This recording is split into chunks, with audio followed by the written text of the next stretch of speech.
제24-3차 마크리 아카데미 초청 강사를 소개해드리겠습니다. 우리 국방부 유해발굴 감식단의 홍보대사이시자 오늘 어떻게 살 것인가라는 주제로 강연해주실 모두의 큰 별쌤 최태성 선생님을 모시겠습니다. 모두 큰 박수로 맞이해주십니다.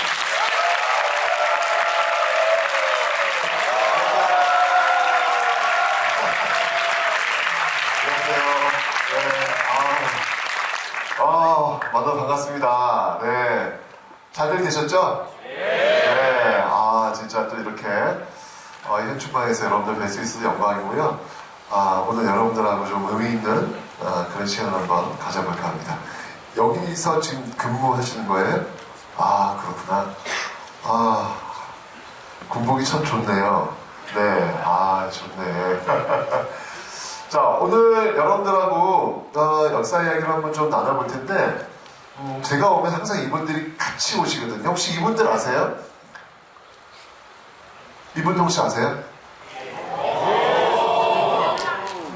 원래 같이 오려고 했는데 너무 비싸더라고요. 그래서 제가 그냥 스튜디오에서 음향 테스트만 좀 부탁을 했거든요. 한번 들어보도록 하겠습니다. 자. 안녕하세요. 벌거벗은 국사춤입니다. 안녕하세요. 지금은 음향 테스트 중입니다. 잘 들리시죠? 어떠신가요? 하늘 앞에 소리 질러! 조금 있으면 큰별쌤 최태성 선생님의 강연이 시작됩니다. 여러분들 모두 주목. 강연 재밌게 들으시고요. 복습은 TVN 스토리 벌거벗은 한국사에서 함께 하시죠. 여러분, 강연 재밌게 들으세요. 재밌게 들으세요. 네, 감사합니다. 박수 한번 주세요. 저는 KBS에서 유치원생들 대상으로 TV 유치원이라는 곳에서 한국사를 알리고 있는데, 그때는 이제 제가 옷을 이렇게 입고 나와요. 네, 유치원생들은 저래야도 본대요. 네, 저도 열심히 살고 있습니다. 네, 또 TVN 벌거벗은 한국사, 또 어제도 새로 오픈했어요. 유별난 역사 한 끼, 또 EBS 여행 본색, KBS 역사저널 그날, 채널에서 다시 갈지도, 하여튼 대한민국에서 한국사와 관련된 그 프로그램이라면 감초처럼 등장을 하고 있고요. 저는 이제 주로 이 공간에서 아마 여러분들을 만나 뵙게 될 겁니다. 아시겠지만 대한민국 제일 큰 시험이 뭐였냐면 수능이었어요.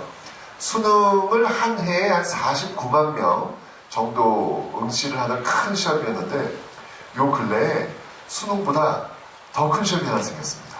그 시험이 바로 한국사 능력검정 시험이라는 거예요.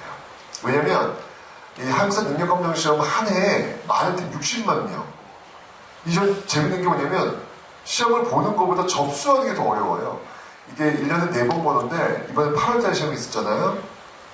접수창이 열리자마자 접수석 막 다운됐어요. 그래서 렉이 걸렸다고 하잖아요. 렉 걸려서 한 3시간 뒤에 들어갔거든요. 들어갔더니 내가 시험을 봐야 되는데 동작구에서 시험을 봐야 돼 나는. 근데 이미 다 차버렸어요. 그래서 결국 어디서 시험을, 실제로 속초가서 시험 봤어요. 난리도 아니죠. 이 시험을 왜 이렇게 많이 보느냐, 여기 있는 우리 장병분들은 이제 전원이 다 이 시험을 보시게 될 거예요. 이유는 대한민국에서 국가와 관련된 기관에서 내가 좀 일을 하고 싶다. 또 일을 할 수도 있잖아요. 가능성을 열어놔야 되니까. 예를 들면 우리 청춘분들이 제일 좋아하시는 그 뒤에 신의직장이라고 뒤에 무슨 공사 있죠? 공사. 한국전력공사, 한국토지공사. 여러분들 공항을 관리하는 곳이 어딘지 아세요? 공항? 예, 맞아요. 한국공항공사. 저기 김포공항 바로 앞에 하얀색 큰 건물이 있습니다. 제가 2달 전에 저기 강연을 갔었거든요. 한 700여 명 직원분들 다 계시더라고요. 강연했는데 한국사 능력검정 시험 있으신 분하고 제가 물어봤거든요. 전원이 다 손드세요. 전원이. 뒤에 또 이제 공단이라고 붙어요. 건강관리공단 또는 연금공단, 또 철도공단, KTX, 그 다음에 공무원, 군무원, 경찰관, 소방관, 간호사, 선생님, 하여튼 너무 많아요. 너무 많아요. 그곳에서 내가 좀 일을 하거나 근무를 하고 싶다. 그러면 이 자격증이 있어야만 응시 지원이 주어집니다. 들어가서 또 승진을 할 때도 가산점이 계속 주어지기 때문에 특히 이제 우리 청춘분들은 아마 그 공부를 하실 거예요. 이 공부를 할 때 꼭 만나는 사람이 있을 거예요. 네, 저예요. 저를 만나게 돼 있어요. 그러니까 저를 잘 봐두세요. 이렇게 작은 모니터를 봐야 되는데 오늘은 이렇게 직접 악수도 하고, 네, 악수도 하고, 네, 이렇게 해서 네, 오늘 한번 여러분들하고 도란도란 한번 이야기를 한번 좀 나눠 보도록 하겠습니다. 현재 누적 수강생 700만이고요. 조만간 아마 1000만 넘을 것 같아요. 또 책을 쓰면서 여러분을 만나 뵙고 있습니다. 자, 오늘 제가 여러분들하고 이 공간에서 내가 무슨 이야기를 할 수 있을까 고민하다가 조금 그래도 이게 좀 군대 아니겠습니까? 그죠? 그러니까 굉장히 좀 거칠고 힘들고 막 이런 훈련을 많이 하셨을 거 아니에요. 그래서 오늘은 조금 좀 다른 방향의 이야기를 한번 좀 해봤으면 좋겠다. 클래식한 음악도 좀 있고 의미 있는 이야기도 있고 결론은 하여튼 여러분들이 늘 바라보고 있는 그곳에 갈 수 있는 그런 이야기를 한번 좀 해봤으면 좋겠다라고 제가 고심하다가 제가 준비를 해온 그런 내용들이 있습니다. 제가 이제 이걸 설명을 좀 하고 좀 보여드릴 텐데 할 때 제가 중간에 퀴즈를 좀 낼 거예요. 그래서 맞추시면 오늘이 몇 월 며칠인가요? 12월 13일이잖아요. 그래도 이게 또 다 인연이라는 거 아니겠습니까? 예, 오늘 12월 13일 큰별쌤을 만났고 또 이렇게 또 의미 있는 시간을 가졌는데 제가 커피 한 잔이지만 맞지 않지만 이 커피 한 잔 카드인데 여기다 제가 사인을 했어요. 예, 그래서 날짜 이 안에 카드에 있으니까 그냥 작은 의미 하나 정도 기억하는 그런 시간이 되셨으면 좋겠습니다. 자, 첫 번째 퀴즈 바로 몸풀기로 한번 내보겠습니다. 자, 우리나라에서 대한민국 역사에서 우리나라 역사에서 공식 이민 외국으로 나간 공식 이민입니다. 지금 현재 한반도 밖에 살고 있는 사람들을 재외동포라 그래요. 재외동포. 그 재외동포의 수는 대략 700만 명 정도 됩니다. 한반도 밖에 700만 명이 있는데 그 700만 명의 역사가 시작된 공식 이민지는 어디일까요? 오, 제일 먼저 손졌어요. 번쩍 손졌습니다. 자, 지금 어디서 근무하세요? 국방부 유해발굴 감식단 소극장으로 있습니다. 아, 장교님이시구나. 알겠습니다. 자, 우리나라 공식 이민이 시작된 곳은 어디인가요? 미국일 것 같습니다. 아, 거의 90% 왔어요. 90%. 조금 더 구체적으로. 저기 여기 안경 끼신. 네. 자, 아이고, 그래요. 네네네. 알겠습니다. 자, 여기 입대 지금 몇 개월 차래요? 6개월 됐습니다. 6개월. 어떻게 군대만 많이 써요? 괜찮아요. 네.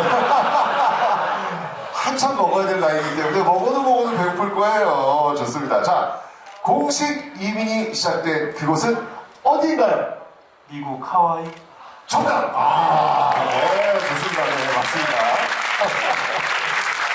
잘합니다. 네, 맞습니다. 미국 하와이입니다. 와, 너무 놀랍죠, 여러분들.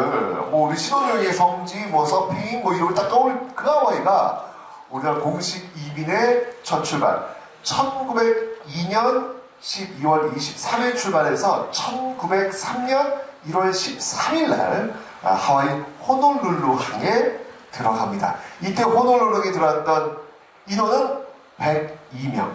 그러니까 지금 이제 700만의 역사에서 거슬러 들어가서 넘버 1, 넘버 2, 넘버 3, 넘버 4 이 숫자가 매겨진 사람들이 바로 1903년 하와이 호놀룰루항에 들어가게 됩니다. 자, 이 호놀룰루항에 들어간 이 사람들은 신혼여행을 간 거 아니고요. 서핑하러 간 거 아니고요. 왜 갔냐면 먹고 살려고 한 거예요. 바로 사탕수수 노동자. 예, 사탕수수 노동자로 갑니다. 왜냐면 20세기가 되면서 이 전 세계가 드디어 설탕 맛을 알게 돼요. 그 이전까지는 설탕 맛이 이렇게 전 세계적으로 알려지지 않았습니다. 설탕 맛, 그 단맛을 알게 되면서 여러분 설탕을 만들어내는 그 원료가 뭐예요? 그게 사탕수수잖아요. 그러니까 이 사탕수수 재배가 어마어마해지는데 그 중심이 하와이였어요. 그러니까 이 하와이에서 사탕수수 막 재배를 해야 되는데 노동자들이 부족한 거예요. 그래서 그때 미국에서 우리한테 요청을 한 거예요. 혹시 하와이에 와서 사탕수수 노동자 할 사람 있으면 보내달라 라고 이야기를 했죠. 자, 1902년입니다. 우리나라는 대한제국 시기입니다. 자, 이때 참 힘들었어요. 이때가 굉장히 어려운 시대였는데 중요한 건 뭐냐면 지금은 하와이에 대한 정보를 너무 잘 알고 있어요. 예, 따뜻하고 정말 지상 낙원 같고 너무 좋은 곳 알고 있는데 그때는 하와이에 대한 정보가 전무했습니다. 전혀 모르는 곳이에요. 그냥 그곳에 가면 겨울이 어때? 겨울이 뭐 그 정도? 어떤 정보도 없는 거예요. 여러분들 이 세상에서 제일 무서운 게 뭐냐면 미스트, 안개처럼 뿌연 잘 모르는 그 공간을 걸어가야 될 때 앞에 뭐가 있는지 모르는 거예요. 절벽이 있는지 뭐 아무도 모르는 거예요. 근데 어쨌건 걸어가야 될 때 그때 가장 두려운 거예요. 전혀 모르는 미지의 곳, 그곳으로 떠난다? 쉽지 않았죠. 근데 그 중에서도 그냥 먹고 살자, 뭔지 모르겠지만 가보자, 빨리 가서 돈 벌어갖고 빨리 오지 뭐 라고 도전하는 사람들이 있었어요. 대부분 딱 여러분 나이 또래, 대부분 10대 후반에서 20대 초반 남성들, 먹고 살려고 그냥 한번 도전해 본 거예요. 그래서 바로 그 첫 번째 배, 바로 이 배입니다. 이 갤리코라는 거예요. 이 갤리코라는데 이 배에 올라타게 된 것이죠. 그 102명, 대부분이 남성들, 대부분 10대 후반, 20대 초반의 남성들이 이 배를 타고 하와이 호놀룰루 항에 들어갑니다. 자, 들어갔는데 그곳에서 일을 하다가 빨리 돈 벌어서 한국에 와가지고 장가도 가고 집도 짓고 그렇게 살려고 했는데 충격적인 소식이 들려옵니다. 그 하와이에서 일을 할 때 충격적인 소식이 들어옵니다. 어떤 소식이 들려왔느냐? 나라가 망했대. 나라가 망했대. 아니 나 열심히 그 사탕수 배고 있는데 갑자기 나라가 망했대. 나라가 없어졌대요. 이게 어떤 일이 벌어지는 거냐면 지금 대한제국 여권을 갖고 들어왔잖아요. 돌아갈 수가 없는 거예요. 여권을 쓸 수가 없고 나라가 망했으면 여권이 정지되잖아요. 뭐야? 갑자기 섬에 갇혀버린 거예요. 이런 황당한 일이 벌어진 거예요. 자, 바로 이들의 이야기를 지금부터 들려드릴 텐데 이때 이 하와이에서 돌아가야 됨에도 불구하고 돌아가지 못하고 그곳에 갇혀버린 사람들, 일종의 그들한테 섬이 곧 감옥이 돼버린 거예요. 절망의 시대였습니다. 고향을 가야 되는데 부모님을 뵈러 가야 되는데 갈 수가 없는 거예요. 절망의 시대였습니다. 그 절망의 시대 때 그 하와이에서 보여지는 이들의 모습은 놀라운 모습들입니다. 제가 조금 있다가 영상을 좀 보여드릴 거예요. 보여드릴 텐데 1918년도 사진이 하나 나올 겁니다. 1918년도 사진. 그 1918년 사진이 뭐냐면 바로 여러분들 그 하와이 하면 그 해변가로 유명한 곳이 어디입니까? 와이키키. 그 와이키키 해변가가 있으면 그 해변가 끼고 옆에 다 도로가 있어요. 나중에 이제 한번 가보시면 도로가 있어요. 그 도로에 1918년 나라가 망했습니다. 1910년 우리는 망했습니다. 없어요. 존재하지 않아요. 자, 그런데 그 하와이에서 1918년에 그곳에 있는 한국인들이 대형 태극기를 들고 행진하는 장면, 그리고 그분들이 행진을 할 때 그 옆에 놀랍게도 군인들이 서 있어요. 한국인, 무장을 한 총을 들고 있는 군인들이 그들을 에스코트하면서 쫙 서 있는 모습, 놀라운 장면을 보시게 될 겁니다. 나라가 망했음에도 불구하고 그들은 사탕수수를 베면서도 자신의 조국 한국이 여기에 있음을, 우리는 여기에 살고 있음을 증명해내려고 살았던 분들. 그래서 그 당시 그들이 불렀던 노래가 뭐냐면 희망가였어요. 희망가였어요. 이 영상 그 끝에 제가 그 희망가 바이올린 연주를 한번 좀 들려드릴 겁니다. 들으시면서 이때 나라가 망했는데 돌아가야 되는데 돌아가지 못하는 이들이 이 희망가를 부르면서 어떤 생각을 했을지 한번 좀 염두에 두시면서 그들의 이야기를 한번 들어보도록 하겠습니다.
박수 한번 줄까요? 자, 고급지죠? 네, 아주 분위기 좋은 그런 강의를 한번 제가 좀 여러분한테 안내해 드리도록 하겠습니다. 자, 이렇게 해서 하와이에서 이 한국인 노동자들이 가가지고 사탕수수를 베면서 어떻게든 이곳에 한국이 있음을 자신들의 삶으로서 증명하는 그런 모습들이 있었어요. 근데 사실 이분들이 하와이에서 살고 싶은 생각이 전혀 있었던 게 아니었거든요. 갑자기 이제 갇혀버리다 보니까 굉장히 걱정이 하나 생깁니다. 왜냐면 대부분 남성들이었잖아요. 10대 후반, 20대. 갑자기 10년이 지났는데 이제 결혼을 해야 되는데 결혼을 못하는 거예요. 그 현지에서는 한국인들과 결혼 안 합니다. 나는 어떻게 되는 거야? 근데 빨리 결혼해서는 가정을 이뤄야 되는데 갑자기 고립이 돼버린 거예요. 그때 이제 생각해낸 것. 몸은 갈 수 없으니까 한국으로 사진을 보내자. 그래서 사진을 보고 신부를 찾자. 라고 해서 이제 사진들을 이렇게 보냅니다. 아무것도 없어요. 그냥 나에 대한 소개, 그리고 사진. 이것 외에는 없어요. 자, 이걸 보고 여성들이 배를 타고 미지의 땅, 전혀 알지 못하는 곳, 그리고 이 사람도 알지 못해요. 왜 사진만 있을 뿐이야. 갈까요? 안 갈까요? 갈까요? 안 갈까요? 자, 사진 달랑, 그리고 몇 줄 소개, 그리고 알지 못하는 곳, 그곳에 가셔서 결혼하셔야 됩니다. 하시겠습니까? 제 스타일은 하겠습니다. 사진만 보고 스타일 알 수 있어요? 이야, 사진이면 되는군요. 좋습니다. 이게 쉽지 않죠, 이게. 아니, 뭐 그 사람은 만나서 음성이라도 좀 목소리 들어봐야 되는데, 뭐 지금 저 카톡에 있는 것도 아니고, 아무것도 없어요. 아무것도 없어요. 사진은 달랑이 있는 거예요. 근데 참 그 시대가 어려운 시대였나 봐요. 그때 이제 일제강점기로 넘어가는 그런 시대였거든요. 그러니까 일부 여성들이 어차피 이래 죽으나 가서 죽으나 마찬가지 아닙니까?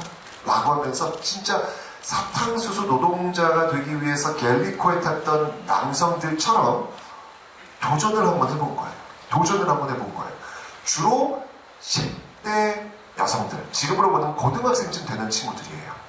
왜냐면 이제 그 당시는 결혼을 10대에 주로 했습니다. 예, 늦으면 그냥 20살쯤 그때 결혼했기 때문에 이게 다 결혼 정년기거든요. 이제 혼자 하기 좀 무서운 거야. 그래서 옆집에 있는 친구를 같이 가요. 야, 나 혼자 가는데 무서운데 나랑 같이 갈래? 라고 해서 친구들끼리 끼리끼리 져가지고 또 배를 타고 드디어 하와이 호놀룰루에 들어갑니다. 이대로 우리는 뭐라고 하냐면 사진 신부라고 해요. 오직 사진만 보고 온 사람들. 자, 호놀룰루항이 이렇게 있고요. 이제 배가 이제 쭉 들어옵니다. 자, 배 위에서 이제 호놀룰루를 이렇게 보는 거예요. 가판이 이렇게 있는데 이렇게 보는 거예요. 봤더니 저기에 신랑감들이 서 있는 거예요. 아, 저 사람들인가 보다. 저 사람들이 이제 내 남편이 되나 보다. 아, 이렇게 있는데 점점 이게 배가 가까우는데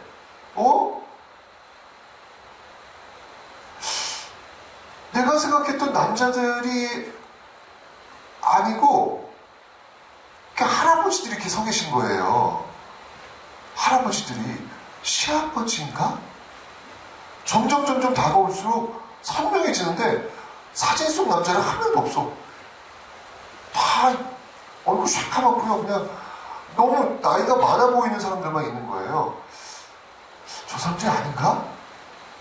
딱 내렸더니 그들이 다가오기 시작해요. 그리고는 이렇게 쳤더니 내가 당신 남편이요. 그러는 거예요. 1903년 1월 13일 사탕수 노동자고 한 1910년쯤 되는 그 상황이거든요. 그때 호놀룰루에 어떤 일이 벌어졌냐면 그 사진 신부들이 놀래서 거기서 기절하기도 하고요. 대성통곡이 벌어지기도 하고요. 무서운 거예요. 사기당한 거야, 쉽게 얘기하면. 분명히 사진 속에는 양복 쫙 입고 너무 멋진 그 모습으로 이렇게 있었는데 이건 뭐 완전히 어머 우리 아빠 뻘 현상이 나와 있는 거예요. 너무 무서운 거예요. 친구들끼리 왔으니까 막 친구 부여잡고 막 눈물 흘리고 난리 난 거야. 어떤 친구는 까무러치려고 그래. 그래서 여러분들 그때 퀴즈 나갑니다. 같이 온 여자 친구가 거의 혼절 그 직전까지 간 그 여자친구에게 한 말이 있어요. 뭐라고 했을까요? 뭐라고 했을까요? 옆에 친구가 이건 아니야. 나 지금 쓰러지려고 그래요. 눈물을 흘리고 지금 대성통곡을 하고 있는 중이에요. 뭐라고 했을까요? 그 친구에게. 실제 이야기입니다, 지금. 네, 뭐라고 했을까요? 그래도 일제시대보다 나니까 우리는 버텨보자. 그럴 수 있겠죠. 그런데 제가 원하는 답은 아니었어요. 뭐라고 했을까요? 네. 내 남편은 마음에 든다. 저 인간 진짜. 그럴 수 있겠죠. 아닙니다. 네. 또 뭐라고 했을까요? 네. 우리 여기 죽으러 온 거 아니라 살러 온 거다. 멋진 대사였어요. 네, 멋진 대사. 네, 뭐라고 했을까요? 외놈들보다는 그래도 여기 낫지 않겠는가? 좋은 상상이에요. 또, 네, 뭐라고 했을까요? 같은 동성끼리 결혼하자. 네. 뭐라고 했을까요? 이왕 온 이상 이제라도 더 좋은 길을 강구하는 것다. 그래, 이왕 온 거. 물론 중요한 건 이제 돌아갈 수가 없어요. 이거 오는데 뱃사기면 이거 엄청 비싸기 때문에 다 털어놓고 온 거 돌아갈 수도 없어요. 다른 옵션은 없어요. 네, 아니고요. 다시. 돌아갈, 그럼 어쩌면 남편하고 이제 이렇게 살아야 되는 거네. 뭐라고 했냐면, 쓰러지기 일보 직전에 있는 그 자신의 친구한테, 울지 마. 너 이렇게 쓰러지면 안 돼. 그러면, 알았어. 내가 남편 바꿔줄게. 그래서 즉석에서 남편들이 바뀌어요. 즉석에서. 어차피 사진 보고 온 건데 거기에 무슨 감정이 있습니까? 사랑이 있습니까? 아무도 없잖아요. 즉석에서 남편들이 바뀝니다. 이러면서 여러분들 이 재외동포 공식 역사가 시작되는 거예요. 이런 역사가 있었어요. 자, 그 사진 신부 중에 한 명을 제가 소개시켜 드릴게요. 네, 바로 이분입니다. 사진 신부 중에 한 명을 좀 소개시켜줘야 되는데 제가 일단 넘어갈게요. 자, 이분이에요. 17살. 네, 17살. 그러니까 지금 17살은 고등학교 1학년인가? 네, 17살. 네, 사진 신부 이목순인데, 그래도 이따가 사진 제가 보여드릴 거예요. 남편 얼굴 보여드릴 텐데, 나쁘지 않아요. 네, 다행히도 나쁘지 않아요. 네, 이목순인데, 고아예요. 예, 한국에서 아버지 어머니를 다 잃고 혼자밖에 없어요. 그래서 제가 얘기했잖아요. 여기 오는 사람들은 웬만해서는 오지 않겠죠. 사진 보고 누가 오겠어요. 그죠? 그냥 이렇게 식모살이 하고 있었거든요. 그냥 이렇게 있으나 거기가 있으나 마찬가지일 것 같다는 생각이 들어가지고 이 배에 탔던 거예요. 그래서 이제 남편을 만났고 하와이에서 가정을 꾸립니다. 진짜 이쁜 열심히 사셨어요. 진짜. 제가 그 얘기를 좀 잠깐 해드릴 텐데, 그때 이제 그 남편하고 결혼하고, 아이를 낳았는데, 아이를 12을 낳으세요. 12을 낳으세요. 네. 여러분들 재외동포 800만, 700만이 그냥 나온 게 아닙니다. 이분들이 이런 열심히 또 이렇게 아이를 낳으시고 가정을 꾸렸기 때문에 이게 나오는 거예요. 12명이. 12명인데, 둘은 아이를 낳다가 죽어요. 그러니까 10명이죠, 10명. 이분들에게는 꿈이 있었어요. 이목수에는 꿈이 있었어요. 뭐냐면 너무 가난했던 거예요. 너무 가난했던 거예요. 그래서 무슨 일이 있더라도 이 10명의 자식들에게만큼은 기필코 이곳 미국 땅에서 작은 땅 하나씩은 갖고 생활할 수 있도록 해주자 라고 이 이목순과 남편이 결심을 해요. 진짜 열심히 살아요. 하와이에서 사탕수수 농장에 다녔고요. 그 다음에는 파인애플 농장에 다녔고요. 그 다음에는 이분들이 좀 돈을 모아가지고 뭘 했냐면 카네이션 농장을 직접 운영을 하십니다. 근데 그 카네이션 농장이 대박이 난 거야. 그래서 이분들이 와이키키 해변에 작은 호텔을 하나 인수를 해요. 그래서 나중에 그 호텔을 처분하고 그 10명의 자식들한테 진짜 작은 땅 하나씩 다 나눠줘요.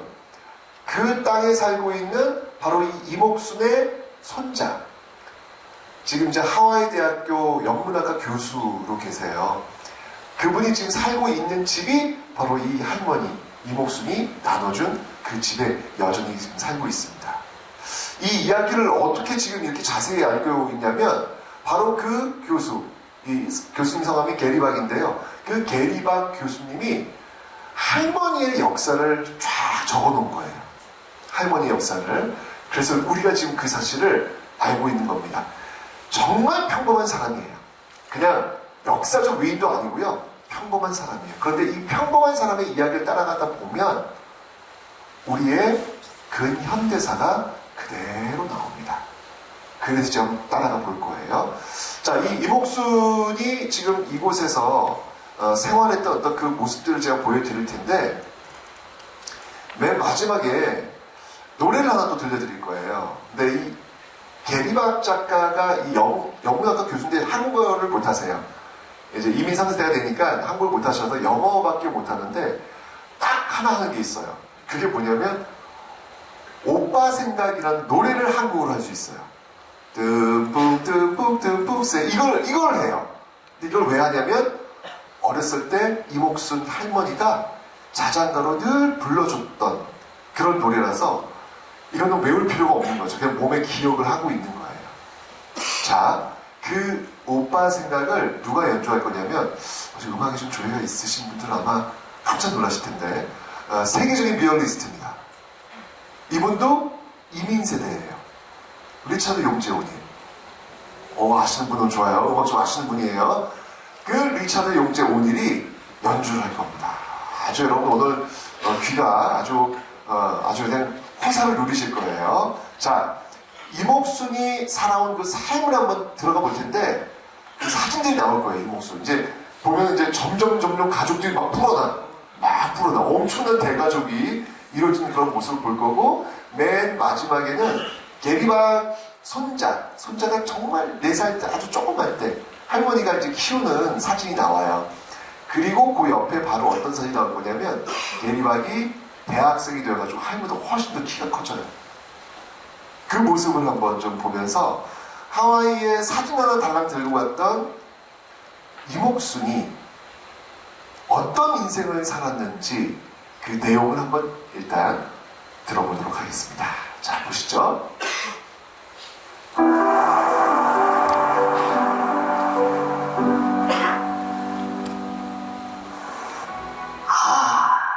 힘들었지. 그래도 우린 버텨냈다. 애를 12을 낳아서 키웠는데 그중 2은 아기였을 때 죽었어. 할아버지 일주일에 하루 빼고 매일 새벽 6시부터 12시간 동안 파인애플 농장에서 뼈 빠지게 일했고 건사해야 할 자식이 많았는데 어떻게 그랬는지 돈을 모으기도 했고 한 달에 1달러씩 한국 독립운동을 위해서 기부도 했어. 난 그게 정말 뿌듯해. 나의 고향, 나의 조국.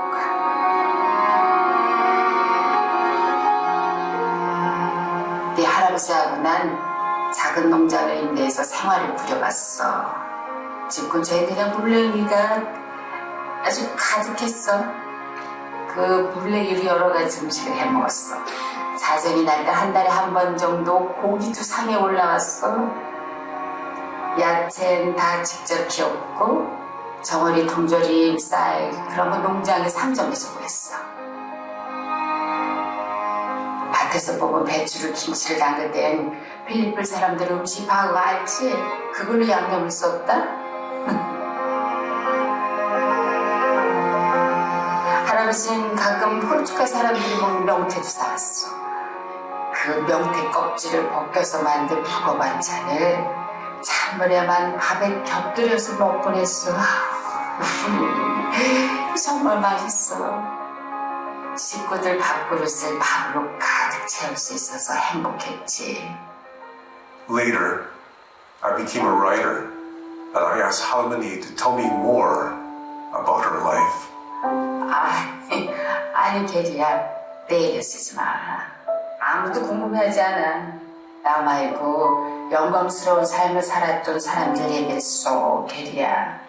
유명한 사람들, 다들 궁금해하는 유명한 사람들.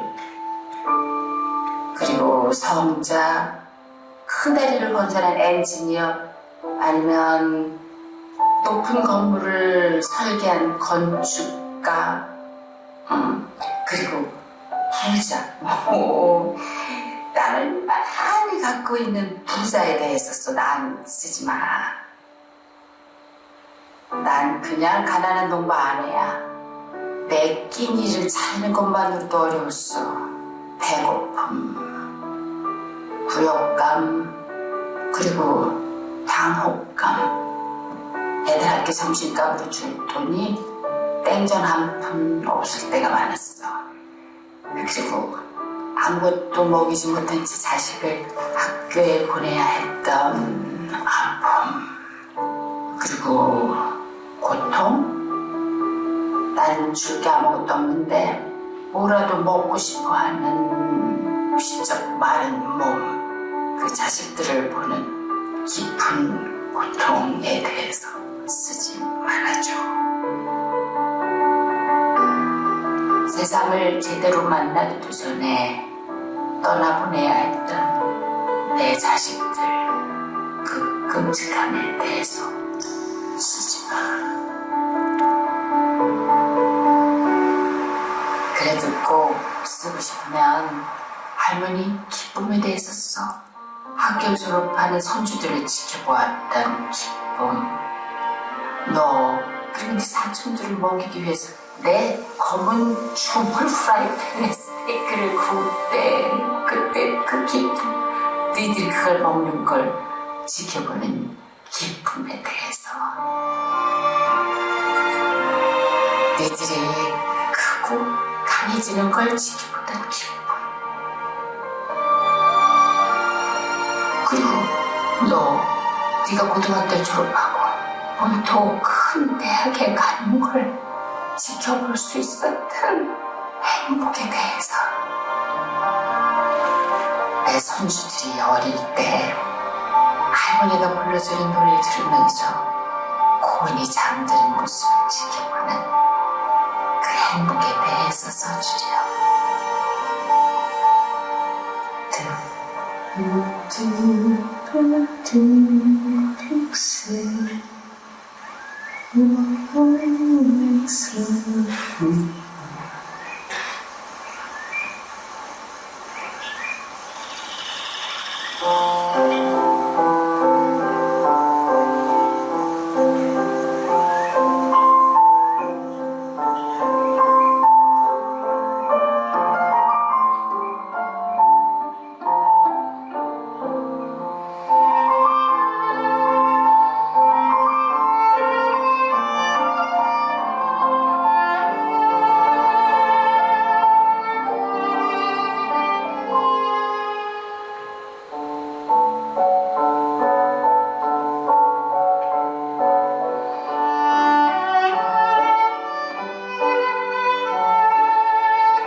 인생이 또 이렇게 또 흘러갑니다. 근데 정말 여기 있는 그 이목순이 그 자식들 키워내는데 가장 그 힘은 사랑이었어요.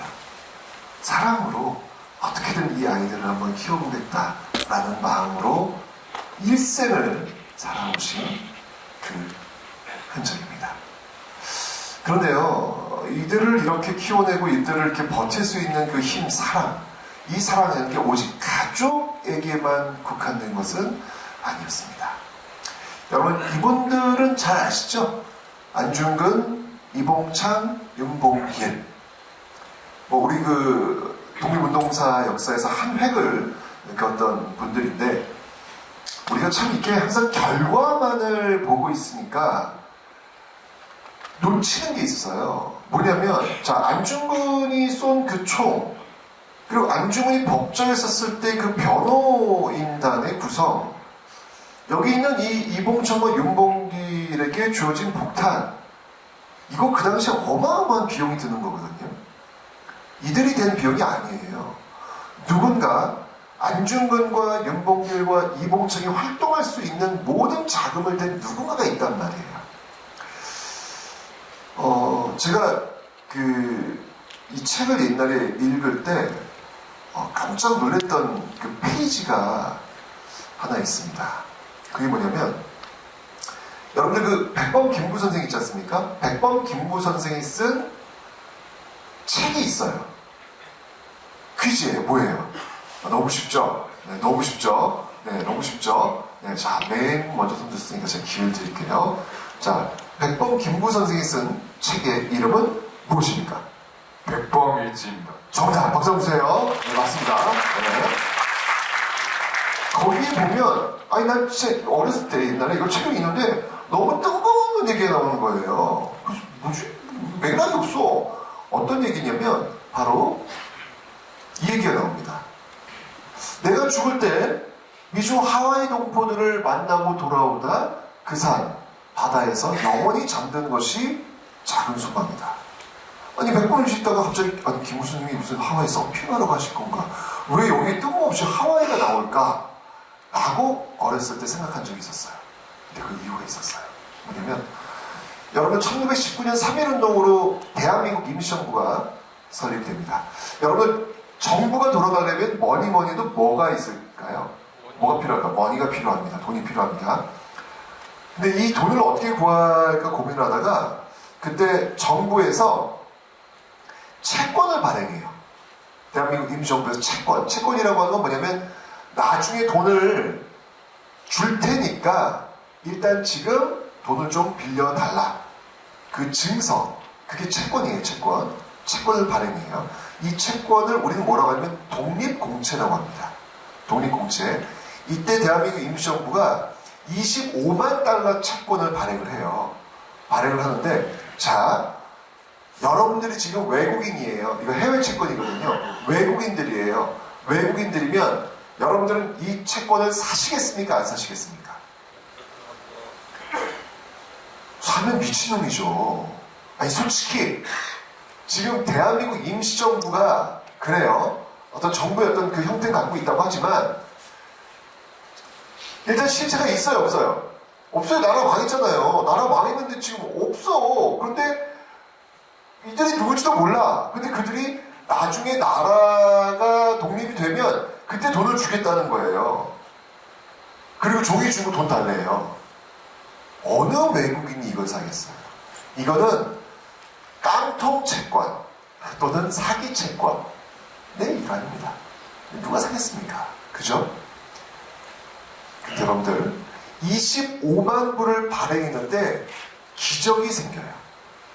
이 중에서 15만 불이 매입이 돼요. 우와! 종이 15만 불을 뿌렸더니 돈 달러로 15만 불 들어온 거예요. 이게 경제적인 이 개념으로는 상상도 할 수 없는 일이 벌어진 거예요. 그 대한민국 임시정부의 그 독립공채 채권을 매입한 사람들이 누구냐? 그들이 바로 하와이 사탕수수 노동자들. 아까 여러분들 이목순 보시면 알겠지만 열심히 일해가지고 그 월급의 일부는 고국에 보냈다 그랬잖아요. 그 돈이에요. 그 돈이에요. 정말 저는 그걸 보면서 깜짝 놀랐어요. 야, 대한민국 임시정부, 그 대한민국 임시정부의 뒤를 이어서 지금 대한민국 정부가 수립되잖아요. 지금 우리 대한민국 살고 있잖아요. 그죠? 잘 들어보시면 알겠지만 여러분들은 바로 이런 사람들, 이름 알려져 있지 않아요. 그냥 평범한 사람들이에요. 그 평범한 사람들의 일상의 삶들이 모여서 역사가 된 것이고 거기에 지금 여러분들은 빚을 지고 있는 거예요. 굉장히 많은 지금 사랑을 받고 있는 겁니다. 이 시대를 사는 이들은요, 가족에 대한 사랑, 그리고 자신의 조국, 잃어버린 조국에 대한 사랑, 그 사랑으로 이 시대를 버텨온 사람들입니다.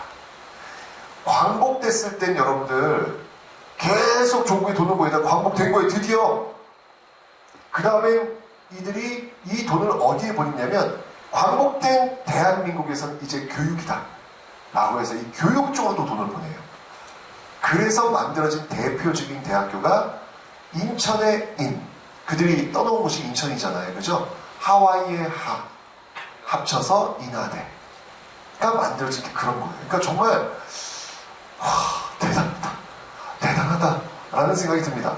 바로 우리나라 최초 공식 이민을 이루었던 그들이 하와이 섬에 갔다가 갑자기 나라가 망하는 바람에 그곳에 갇혔고, 그곳에서 한국의 존재함을, 우리가 한국인임을 알리면서 쭉 살아온 그들의 역사 한번 지금 일대 여러분 제가 보여드릴 텐데, 여러분들 여기 보시면 하와이 시장이 나올 거예요. 시장님. 그 시장이 누구냐면 바로 갤리코를 타고 온 그 사탕수수 노동자의 아들, 한인 최초로 미국에서 최초의 한인 시장이 됩니다. 여기 제가 문대양 대법원장을 또 보여드릴 거예요. 그 문대양 대법원장 역시 그 갤리코를 타고 온 사탕수수 노동자의 손자예요. 미국 최초로 한인 출신의 대법원장으로 임명된 분입니다. 정말 이분들 열심히 사셨어요. 제가 아까 얘기했잖아요. 이렇게 열심히 산 그 동력이 사랑이었다고요. 자식들 너무 열심히 키웠고요. 그리고 무엇보다도 그게 가족에 국한된 게 아니라 바로 자신들의 잃어버린 조국을 기억하기 위해서 열심히 노력했던 그 모습들 나옵니다. 여기 그 하와이 최초 그 한인 출신의 그 하와이 최초의 그 시장 그 해리 김 시장님이 이제 연설을 좀 할 텐데 그분의 연설이 너무 감동적이에요. 자, 그렇게 1903년 호놀룰루에 출발해서 이 미주 지역에서 디아스포라 한인들의 삶을 만들어냈던 그들의 이야기를 제가 쭉 들려드릴 텐데요. 자, 그 배경이 되는 노래가 어떤 노래냐면 조수미의 제가 영어를 잘 못해요. 네. The world is wide입니다. The world is wide. 세상이 너무 넓어요. 이 가사를 잘 들으시면 이런 내용이 나와요. 바다를 건너야 되는데 너무 넓어서 갈 수가 없어요. 우리에게 배를 주세요. 우리에게 배를 주면 우리가 함께 그 노를 저어서 그 넓은 바다를 건너갈 겁니다. 라고 이야기를 해요. 갤리코를 타고 왔던 재외동포 넘버 1, 넘버 2, 넘버 3 그들의 어떤 목소리가 바로 이 가사에 담겨져 있지 않을까. 그 태평양 바다를 건너서 그곳에서 함께 한국이 여기 있음을 알리려고 했던 이분들의 모습들 지금부터 한번 보도록 하겠습니다.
and both shall roll. My love and I, love is shadow,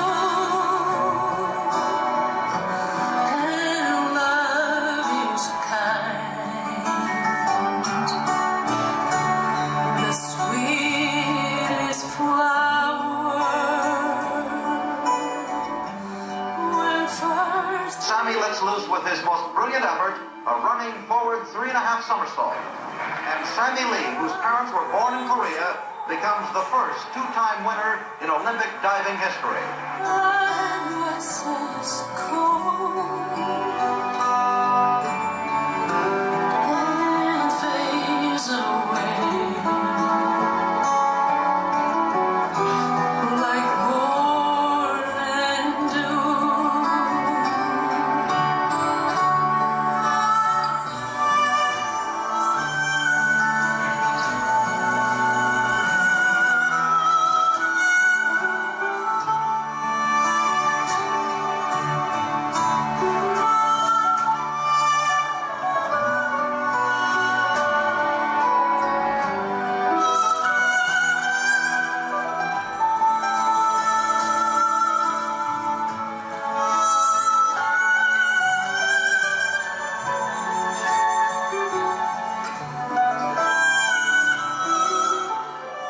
Me individually proud, but hopefully I believe that the Koreans would be as proud.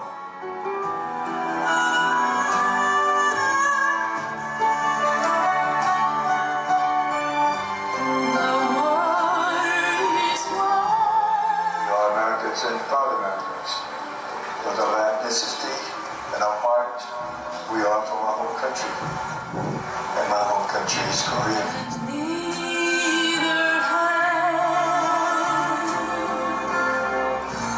I wings to fly. Give me a boat like I carried too. And both shall roll. My love and I, and both shall roll. My love and I.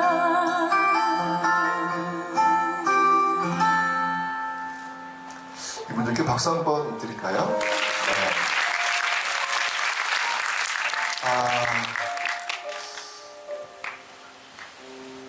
역사를 만드는 사람들은요, 엄청난 일을 한 위인들만이 아닙니다. 오늘 보시면 알겠지만 정말 직계 평범한 사람들의 이야기를 제가 들려드렸어요. 근데 어떠세요? 참 열심히 사시는 분들이잖아요. 열심히 살았는데 그 열심히 살았던 사람들의 이야기가 하나 둘 모여지니까 그게 곧 역사가 됐습니다.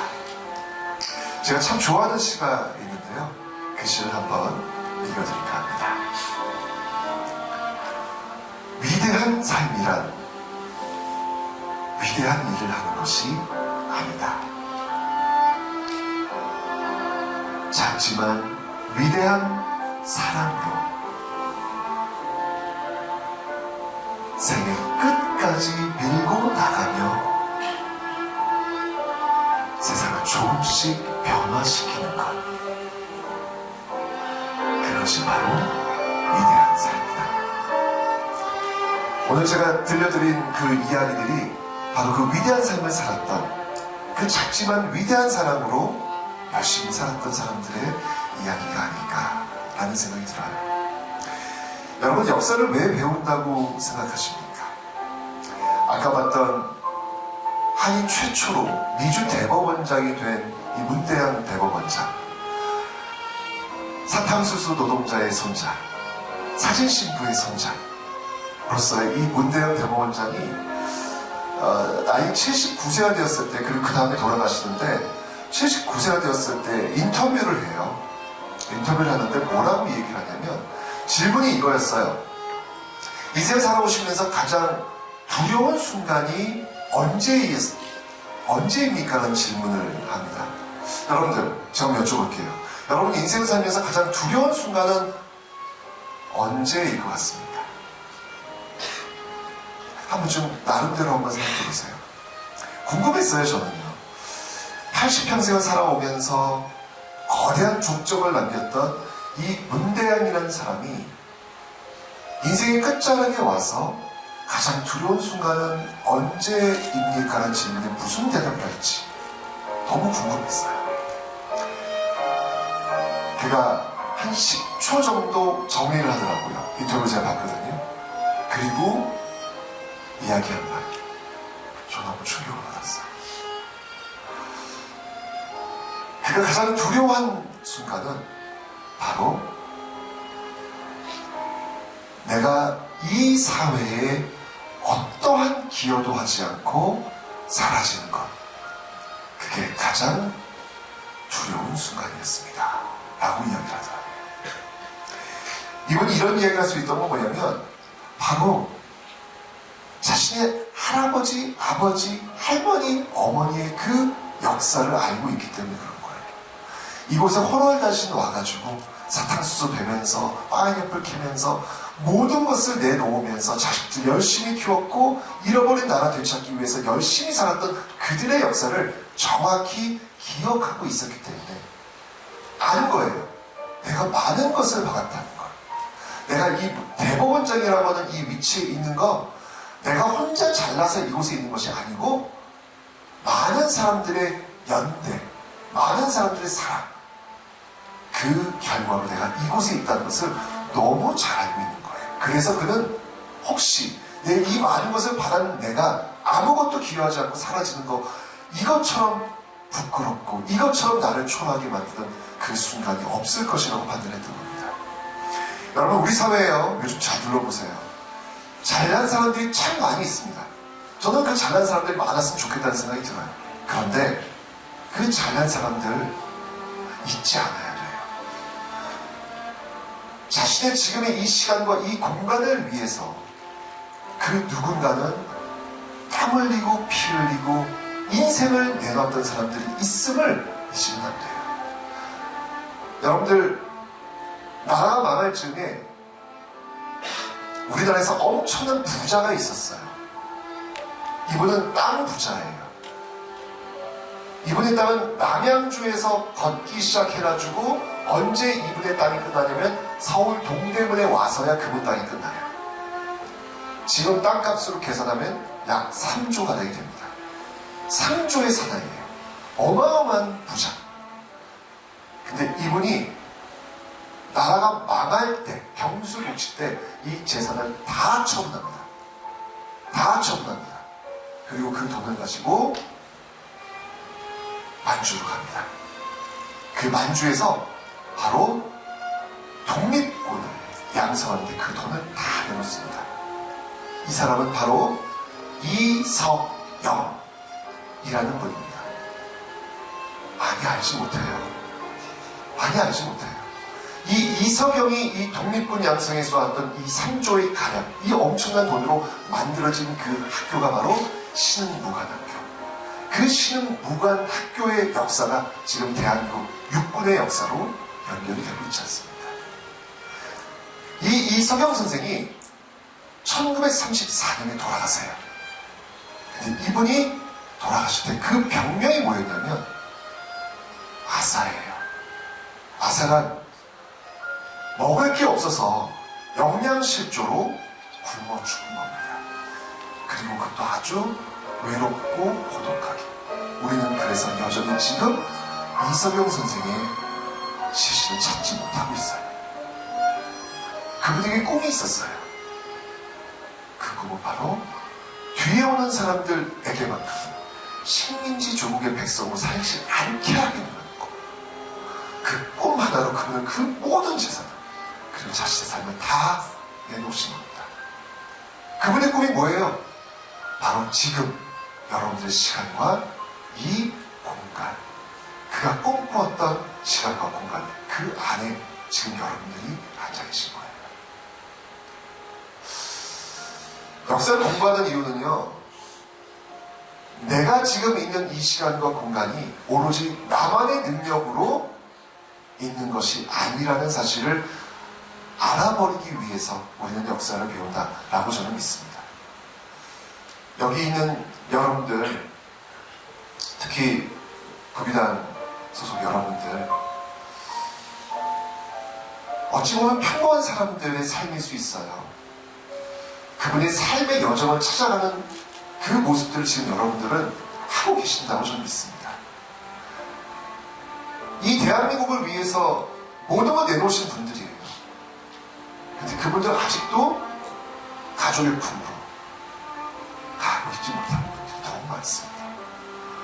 너무 가슴이 아프잖아요. 무슨 일이 있더라도 적어도 그분들 가족에게 돌아갈 수 있도록 해드리는 것, 저는 그게 지금 살아있는 자들의 기본적 도리라는 생각이 듭니다. 그 역사를 기억하는 작업들을 우리는 지금 하고 있는 게 아닐까라는 생각이 듭니다. 이 대한민국은요, 정말 열심히 살아온 사람들, 정말 그 가족에 대한 사랑, 조국에 대한 사랑으로 이 기적의 역사를 만든 그 엄청난 역사를 가지고 있어요. 그리고 우린 그걸 선물로 받고 있고요. 이 대한민국은 이렇게 만만한 나라가 아니라는 것이죠. 그 역사를 하나씩 하나씩 새겨넣는 작업, 그 작업들을 지금 여러분들 이 추운 곳에서도 하고 계신 게 아닐까라는 생각이 들면서 다시 한번 그 역사의 기록을 흙 속에서 찾아내고 계신 여러분들에게 감사의 표현을 드리면서 홍보대사 큰가슴 최태성이 인사 올립니다.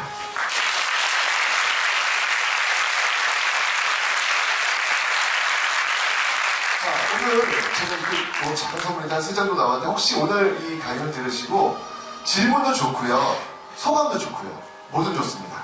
자, 손 번쩍 3분 정도. 예, 좋습니다. 여기 병사님들은 아주 그냥, 자, 마이크 한번, 네, 저쪽에 한번, 저기, 네. 한 분, 두 분, 세 분 이렇게 드릴게요. 한 분, 두 분, 세 분 이렇게 드릴게요. 네. 이병 이찬식, 오늘 발표를 듣고 나서 이제 역사라는 관점이 우리 주변에서 큰 사건들만 주로 암기를 하면서 외우다 보니까 우리 사람들이 겪었던 그 삶의 과정 또한 역사라는 것은 자각하지 못하고 지나가는 경우가 많은 것 같은데, 오늘 이 하와이 이주민 이목순 할머니의 이야기를 들으면서 우리 주변에 계신 모든 분들, 그리고 모든 일상을 살아가고 계시는 모든 사람들이 다 각자의 역사를 쓰고 있다는 것을 깨달았고, 그들의 그 삶의 결정이나 그런 게 나중에 후일에 큰 보답으로 돌아올 수 있다는 것 또한 깨달았습니다. 너무 감사합니다. 제가 선물 좀 드릴게요. 여러분들, 역사를 자꾸 이렇게 배우다 보면 역사에서는요, 굉장히 비슷한 장면들이 계속 반복이 돼요. 그게 보여요. 역사를 공부하다. 그럼 어떤 일이 생기는지 아세요? 그 비슷한 일들을 알아나가다 보면 그 비슷한 일에 직면했을 때 생각하고 판단하게 돼요. 근데 역사를 모르면, 그런 경험이 없으면 생각하지 않아요. 판단하지 않아요. 그럴 능력이 없는 거예요. 근데 역사를 이렇게, 우리가 지금 이런 것을 보면, 뭐야, 우리 이렇게 많은 걸 받았어? 그런 일이 있었어? 그러면 나는 뭘 해야 되지? 나 혹시 역사에 무임승차하고 있는 거 아니야? 부끄러운 거잖아요. 알아버리는 거잖아요.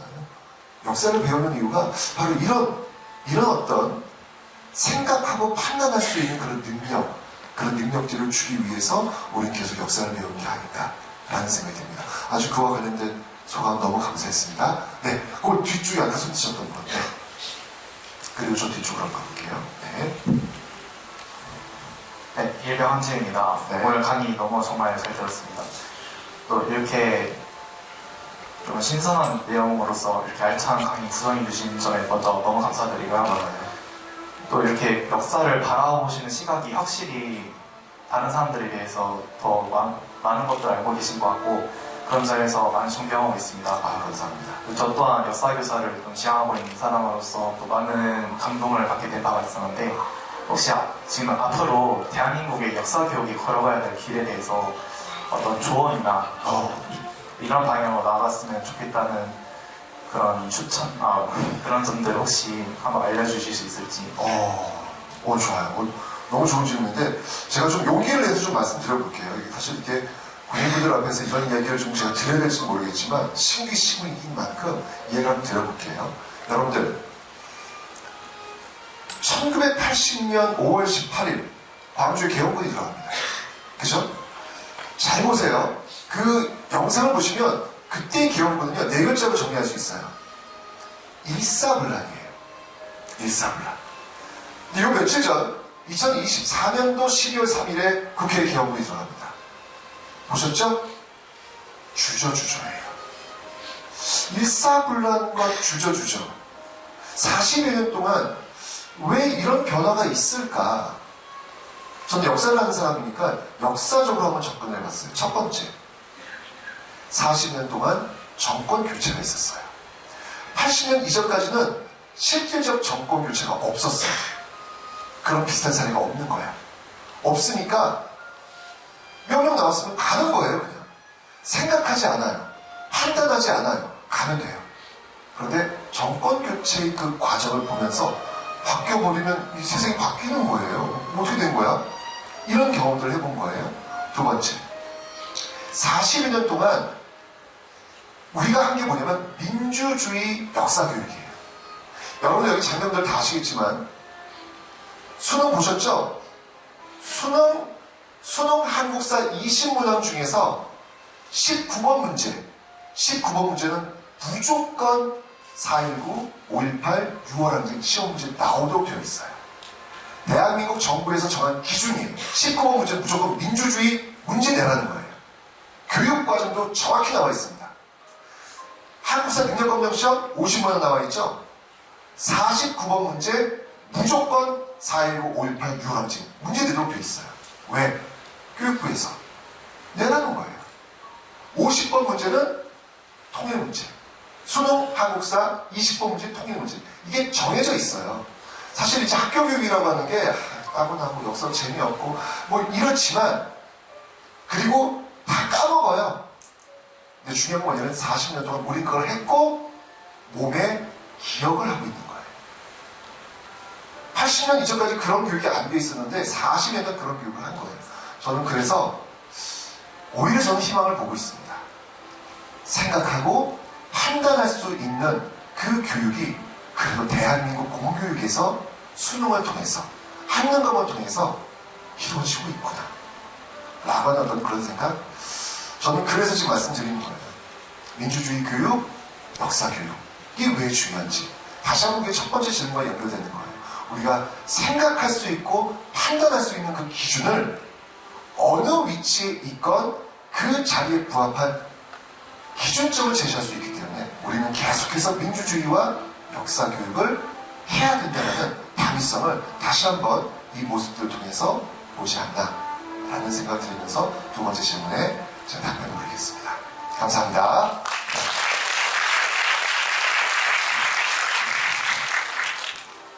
네, 마지막 질문입니다.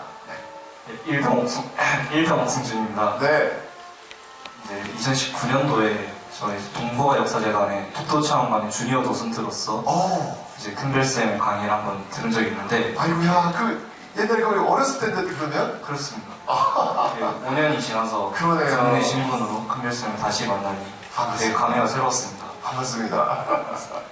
그렇게 이제 제1동포들의 이야기를 듣고 이제 좀 더 역사적 시각도 넓히고 또 알지 못했던 분들의 이야기들을 드릴 수 있어서 좀 큰별쌤께 감사 인사를 드리고자 손을 들었던 것 같습니다. 아, 감사합니다. 아, 예, 감사 인사군요.